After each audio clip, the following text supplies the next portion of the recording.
তা তো মমতা ব্যানার্জির পুলিশের রেগুলার কর্তব্য। আমরা এখন আর ওসবে কিছু মনে করি না। ও পুলিশ আটকে দিয়েছে, আমরা থেমে গেছি। চাইলেই ভেঙে দিতে পারি, কিন্তু আমরা ভাঙবো না। কারণ যেদিন ভাঙবো সেদিন জনকল্লোল ভাঙবে, এবং সেই জনকল্লোল যেদিন ভাঙবে সেদিন পুলিশ সহ মমতা ব্যানার্জি কেউই ছাড় পাবে না। সেই দিনের অপেক্ষায় আপনিও থাকুন, আমরাও থাকব। ভারত সরকার কার্যত আমেরিকার দাসে পরিণত হয়েছে। আমরা কৃতদাস বৃত্তির কথা ইতিহাসে পড়েছি।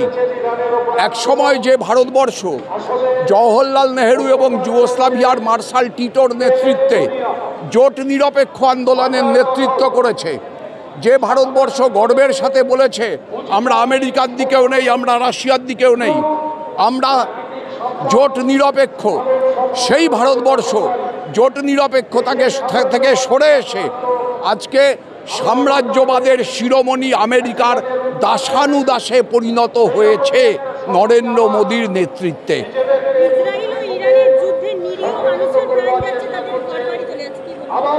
আমরা তো চিরকাল বলেছি আমরা যুদ্ধের বিরুদ্ধে। আমাদের আজকের মিছিলেরও প্রধান স্লোগান যুদ্ধ নয়, শান্তি চাই। আমরা বিশ্বাস করি আলোচনার টেবিলে বসে সব সমস্যার সমাধান সম্ভব। আজকের পৃথিবীতে যুদ্ধ করে কোনো সমস্যার সমাধান হবে না। মানব সভ্যতা ধ্বংস হয়ে যাবে যুদ্ধ হলে পরে। সেই জন্য চিরকাল আমরা এই কথা বলেছি। এখন প্রশ্নটা হচ্ছে যে প্রায় বিনা প্ররোচনায় ইসরায়েল ইরানে আক্রমণ করলো কেন? কারণটা যদি খুঁজতে হয় তাহলে আপনাকে বুঝতে হবে আন্তর্জাতিক তেলের বাজারটার অবস্থা কী। আন্তর্জাতিক তেলের বাজারে একাধিপত্য ইরানের। ভারতবর্ষ সবচাইতে বেশি তেল আমদানি করে ইরান থেকে, তারপর রাশিয়া থেকে। আজকে যদি ইরানের তৈলখনিগুলো বিধ্বস্ত হয়ে যায়, আন্তর্জাতিক বাজারে অপরিশোধিত তেলের দাম, ইরানকে যেদিন ইসরায়েল আক্রমণ করে সেই দিন ছিল $74-75 এক ব্যারেলে। আজকে সেটা $97 পৌঁছেছে। আগামীকাল $150 পৌঁছবে। আমাদের দেশে 1 লিটার পেট্রোলের দাম $250 হবে। কার সর্বনাশ হবে? আপনার, আমার, ভারতবর্ষের সাধারণ মানুষের। যুদ্ধ সাধারণ মানুষের জীবনে সর্বনাশ ডেকে আনে। আর আমেরিকার মতো ব্যবসায়ী রাজনৈতিক দলগুলোর রাজনৈতিক নেতৃত্বের ঘরে আরও বেশি ব্যবসার মুনাফা নিয়ে আসে।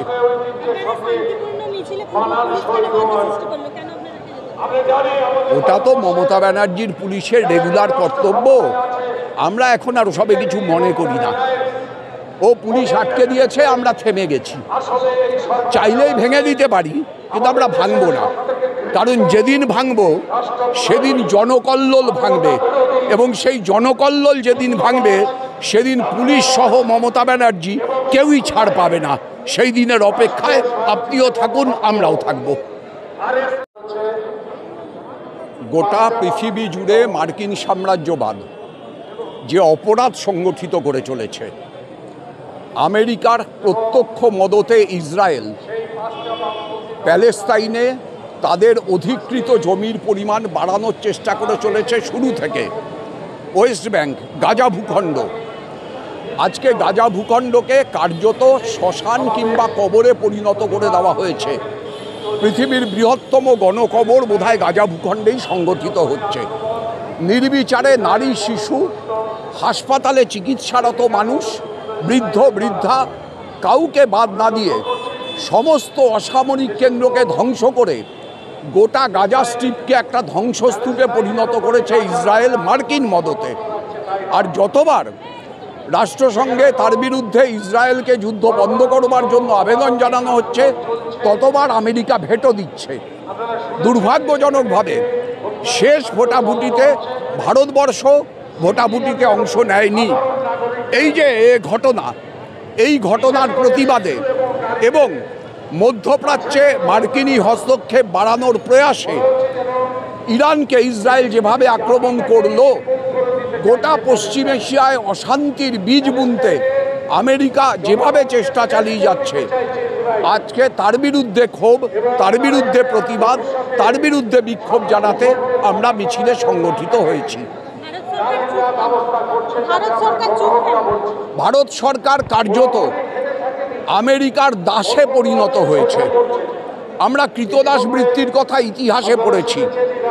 এক সময় যে ভারতবর্ষ জওহরলাল নেহেরু এবং যুগোস্লাভিয়ার মার্শাল টিটোর নেতৃত্বে জোট নিরপেক্ষ আন্দোলনের নেতৃত্ব করেছে, যে ভারতবর্ষ গর্বের সাথে বলেছে আমরা আমেরিকার দিকেও নেই, আমরা রাশিয়ার দিকেও নেই, আমরা জোট নিরপেক্ষ, সেই ভারতবর্ষ জোট নিরপেক্ষতাকে থেকে সরে এসে আজকে সাম্রাজ্যবাদের শিরোমণি আমেরিকার দাসানুদাসে পরিণত হয়েছে নরেন্দ্র মোদীর নেতৃত্বে।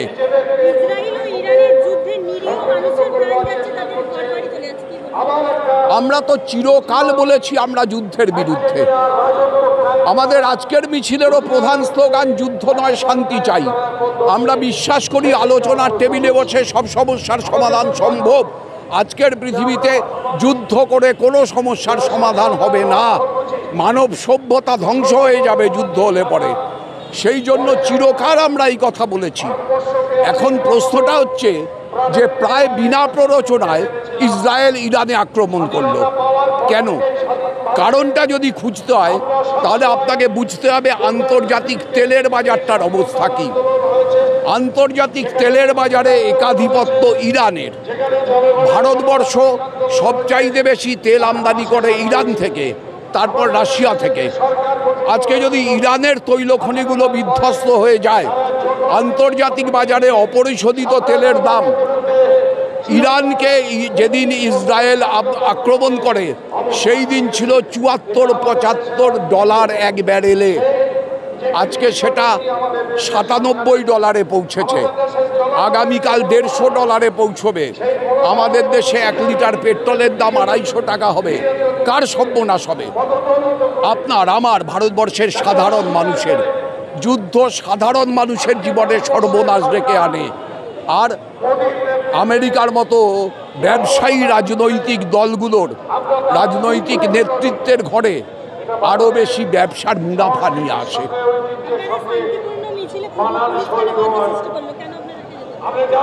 ওটা তো মমতা ব্যানার্জির পুলিশের রেগুলার কর্তব্য।